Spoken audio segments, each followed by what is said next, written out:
kami akan merenungkan firman Tuhan dari Matius 13 ayat 1 sampai 20 tentang perumpamaan seorang penabur. Mari kita mulai dengan berdoa. Dalam nama Bapa, Putra, dan Roh Kudus. Amin. Tuhan, hadirkanlah kami dalam keheningan dan bukalah hati kami untuk menerima firman-Mu. Amin. Dalam nama Bapa, Putra, dan Roh Kudus. Amin. Perumpamaan tentang seorang penabur. Pada hari itu, keluarlah Yesus dari rumah itu dan duduk di tepi danau. Maka datanglah orang banyak berbondong-bondong lalu mengerumuni dia, sehingga ia naik ke perahu dan duduk di situ, sedangkan orang banyak semuanya berdiri di pantai. Dan ia mengucapkan banyak hal dalam perumpamaan kepada mereka. Katanya, adalah seorang penabur keluar untuk menabur. Pada waktu ia menabur, sebagian benih itu jatuh di pinggir jalan, lalu datanglah burung dan memakannya sampai habis. Sebagian jatuh di tanah yang berbatu-batu, yang tidak banyak tanahnya, lalu benih itu pun segera tumbuh, karena tanahnya tipis. Tetapi sesudah matahari terbit, layulah ia dan menjadi kering, karena tidak berakar. Sebagian lagi jatuh di tengah semak duri, lalu makin besarlah semak itu dan menghimpitnya sampai mati. Dan sebagian jatuh di tanah yang baik lalu berbuah. Ada yang 100 kali lipat, ada yang 60 kali lipat, ada yang 30 kali lipat.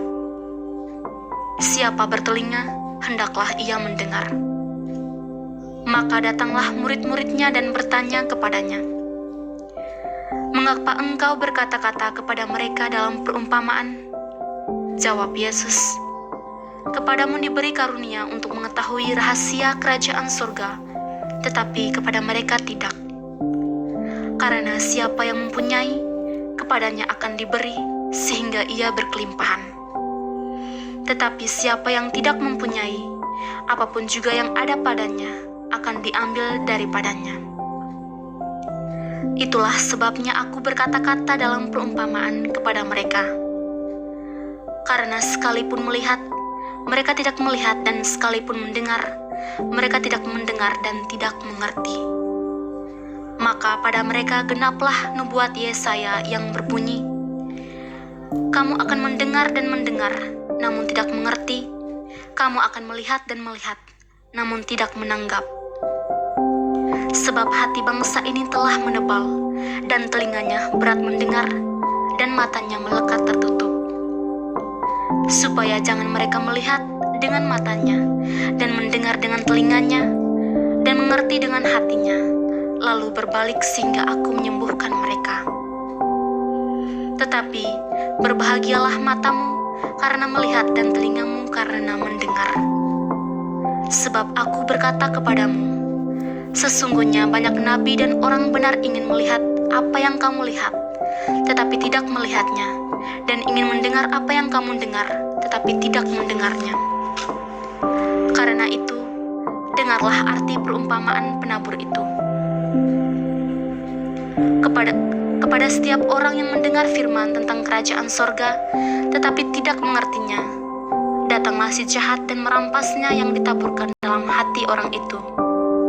Itulah benih yang ditaburkan di pinggir jalan. Benih yang ditaburkan di tanah yang berbatu-batu, ialah orang yang mendengar firman itu dan segera menerimanya dengan gembira. Baik teman-teman semua, dari bacaan Matius 13 ayat 1 sampai 20, kelompok saya telah berdiskusi dan menemukan beberapa kata-kata yang menarik dan nanti juga akan disampaikan oleh teman-teman saya dan akan didiskusikan. Nah, saya juga menemukan ada dua kata yang menarik menurut saya. Ada kata tanah dan dapur api. Kenapa tanah? Karena hati kita itu seperti tanah, ada yang keras, ada yang subur. Saya ingin jadi tanah yang baik. Nah, kenapa juga dapur api? Karena dapur api itu menurut saya menggambarkan bagi orang jahat tempat penderitaan dan penyesalan. Sesuai dengan judul perikop perumpamaan tentang seorang penabur, saya memilih dua kata menarik. Yang pertama yaitu kata penabur, yang artinya Tuhan terus menabur firman-Nya meski tidak semua tanah siap menerimanya. Kata menarik yang kedua yaitu perumpamaan.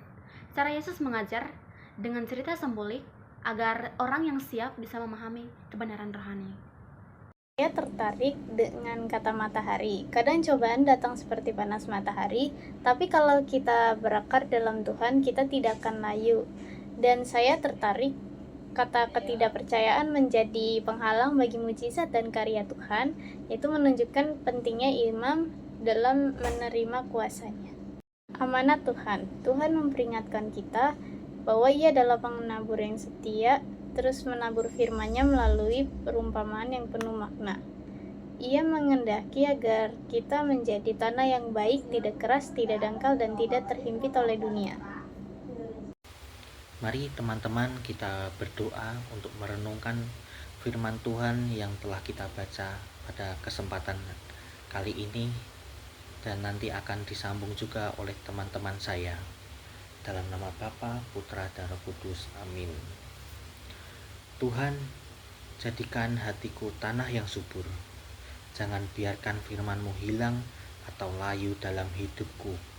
Aku mau berbuah bagimu. Bapa, Engkau adalah penabur yang setia. Terima kasih karena Engkau terus menabur firman dalam hidupku. Ajarku memahami perumpamaan-Mu dan hidup dalam kebenaran. Tuhan, saat cobaan datang seperti matahari yang panas, kuatkan aku agar tetap berakar dalam-Mu. Singkirkan ketidakpercayaanku dan tumbuhkan imanku. Terima kasih telah menyaksikan refleksi kami. Mari terus membuka hati bagi firman Tuhan dan menjadi tanah yang menghasilkan buah. Tuhan memberkati.